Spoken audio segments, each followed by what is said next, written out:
ఏమిటి సెలవు? ఆ కళ్యాణ మండపం మేనేజర్ రమ్మని ఫోన్ చేశాను, వచ్చాడా? రాలేదు. అయినా ఇప్పుడు కళ్యాణ మండపం మేనేజర్ తో పనేమిటో. ఎందుకో ఏమిటో నీకు అనవసరం, లోపలికి వెళ్ళావు. అన్నంలోకి ఏముండమంటారు? నా తలకాయ ఉండు. కూర చేయమంటారా, పచ్చడి చేయమంటారా? నీకు కటింగ్ లెక్క అవుతున్నాయి, లోపలికి వెళ్ళావు. వెళ్ళు.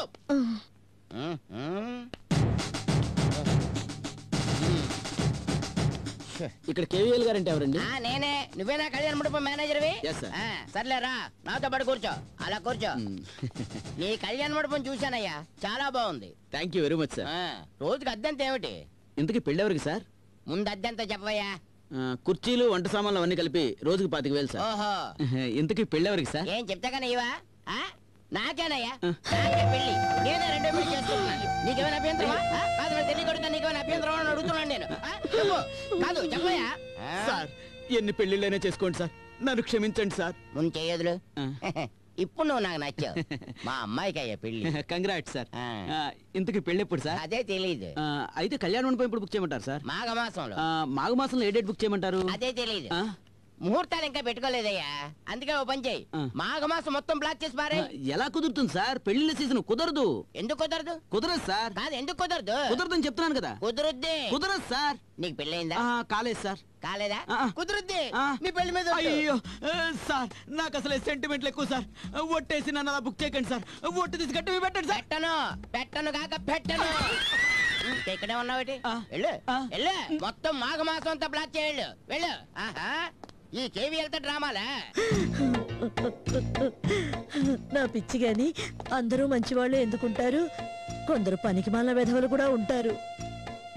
4 రూకలు చేతిలో పడుతున్నాయనేసరికి ఏ వెధవ పని చేయడానికైనా వెనుకాడరు. గాడిదలు, అడ్డగాడిదలని ఇలా ఎందరు కొంపలు ముంచుతున్నారో. పోతావురా, నువ్వు నాశనం అయిపోతావు. నా ఉసురు కొట్టి పోతావు. ఎవరండి అతను? అతను అలా ఆడిపోసుకుంటున్నారు. కళ్యాణ మండపం మేనేజరు. మీ అమ్మాయి పెళ్ళా అండి? కాదు, మా వారి పెళ్లి. 2వ పెళ్లి చేసుకుంటున్నారు. ఈ వయసులో ఇదేం పాడుబుద్దండి? అవునండి, ఆ పాపిష్టి మాటలు నా చెవులతో నేనే స్వయంగా విన్నాను. ఏమండి, వెళ్ళి నిలదీసి అడగండి. అమ్మో, నేను వెళ్ళి అడిగితే నన్ను నిలువునా చీరేస్తాడు. మీకు భయం అయితే నేనే వెళ్ళి అడుగుతాను. వద్దే, నువ్వు వెళ్ళి అడిగితే నిన్ను పెళ్లి చేసుకుంటానంటాడు. అమ్మో, పోనీ మీరే వెళ్ళి అడగండి. అది మరీ డేంజరు.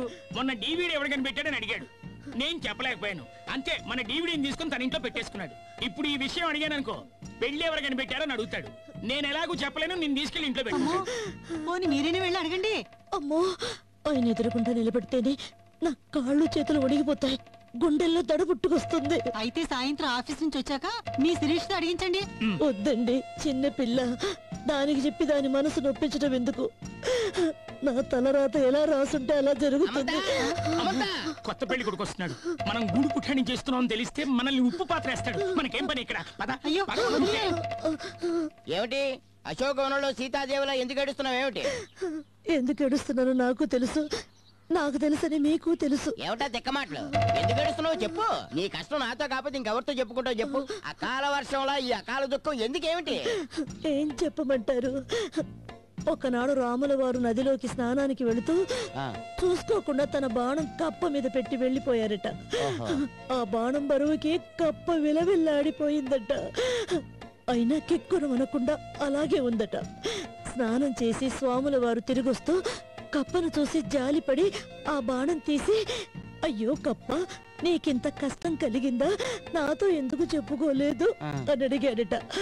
అప్పుడు ఆ కప్ప, స్వామి, నాకెవరైనా కష్టం కలిగిస్తే రామా రామా అని నిన్ను ప్రార్థించేదాన్ని, కానీ నువ్వే నాకు కష్టం కలిగిస్తే నేనెవరితో మొరపెట్టుకోనయ్యా నేర్చిందంట. తర్వాత ఏమిటి? అంతే, అయిపోయింది. ఆహా, అంటే అప్పటికప్ప ఇప్పుడు నీ గుర్తుకొచ్చి బాధపడుతున్నావు అన్నమాట. సర్లే, ఆ ఏడవడం కాస్త పూర్తి చేసి ఆ తర్వాత ఇంట్లోకి వెళ్ళి వంట పనేది చూడు. వెళ్ళు. అయ్యో అయ్యో, ఉన్న తెలివంతా ఉపయోగించి ఇంత వివరంగా చెప్పినా అర్థం చేసుకోలేదేమిటమ్మా ఈ మనిషి. వచ్చే మాఘమాసంలో 16వ తేదీన ముహూర్తం పెట్టించాను. అంచేత ఆ డేట్ కు నువ్వు కళ్యాణ మండపం బుక్ చేయి. అలాగే సార్. సార్, మీ కాబోయే అల్లుడు వేరే అమ్మాయితో తిరుగుతున్నట్టు తెలిసింది. అవును, నిజమే.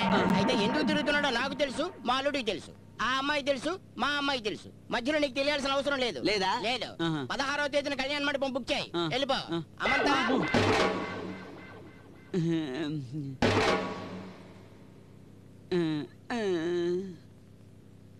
ఏమిటి సెలవు? పెళ్లికి కావలసిన చిన్న చిన్న పనులన్నీ పూర్తి చేశాను. 16వ తేదీన ముహూర్తం పెట్టించాను.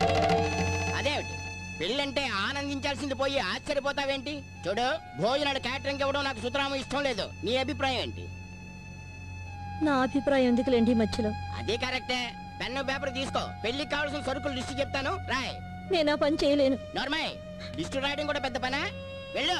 అరే, ఇంకా ఇక్కడ నిలబడ్డావేంటి? వెళ్ళు. మంచి సమయానికి వచ్చారు. పెళ్లి 16వ తేదీని నిర్ణయించాను. పెళ్లికి కావాల్సిన సరుకులు లిస్ట్ చెప్తాను. మధ్యలో ఏదైనా మర్చిపోతే గుర్తు చేయండి. తెచ్చావా? ప్రశాంతంగా కూర్చోండి, రాయ్. మీరు కూడా సహకరించండి. బియ్యం సోనా మసూరి 2 బస్తాలు. దారుణం ఏంటి? ఆ మాత్రం అవసరం పడుతుంది, నువ్వు రాయ్. కందిపప్పు 1/2 బస్తా. అన్యాయం. అన్యాయం ఏంటి? కందిపప్పు ధరలు అన్యాయంగా పెరిగిపోతున్నాయా? మినపప్పు 1/2 బస్తా. దుర్మార్గమా? అవును, మీరేంటి అసందర్భంగా పిచ్చి పిచ్చి పద ప్రయోగాలు చేస్తున్నారు? నువ్వు రాయ్.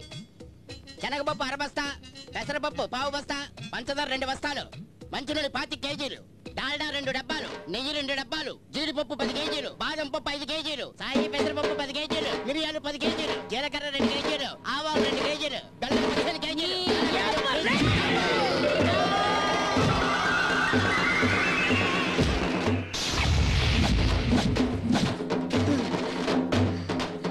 ఇవాళ నా చేతిలోని చావు మూడింది. ఎన్ని ఎన్ని ఎన్ని భరించాను నేను. చివరికి పెళ్లికి కావాల్సిన లిస్టు కూడా నా చేత రాయిస్తావా? నిన్ను ఏమిటి ఇంత సడన్ గా నీకు అంత ధైర్యం ఎలా వచ్చింది? నా ఒరిజినల్ క్యారెక్టర్ ఇదే. ఈ ఇంట్లో మొదట్లో ఆధారణ కూడా నాదే. అది భరించలేక బావిలో దూకి చస్తానని బెదిరించారీనా. మొగుడు పోతే ఉన్న మాంగళ్యం పుట్టుక్కున తెగిపోతుందేమోనన్న భయానికి ఇంతకాలం అణిగి మణిగి ఉన్నాను. ఏరా మొగుడా, పెళ్ళావంటే నీకు పనికి మాలిందనుకుంటున్నావురా? అదెంత పవర్ఫుల్ చూపిస్తాన్రా. బావిలో దూకుతావా? బావిలో మాంగళ్యం ఎటు తెగిపోతుంది. ఇక నువ్వు ఉంటే ఏమిటి, ఊడితే ఏమిటి? రారా దూకుతూ గాని, రారా నీ అబ్బ రారా. అసలు నీ కోపానికి కారణం ఏంటి? సిగ్గు లేకుండా రెండో పెళ్లి చేసుకుంటూ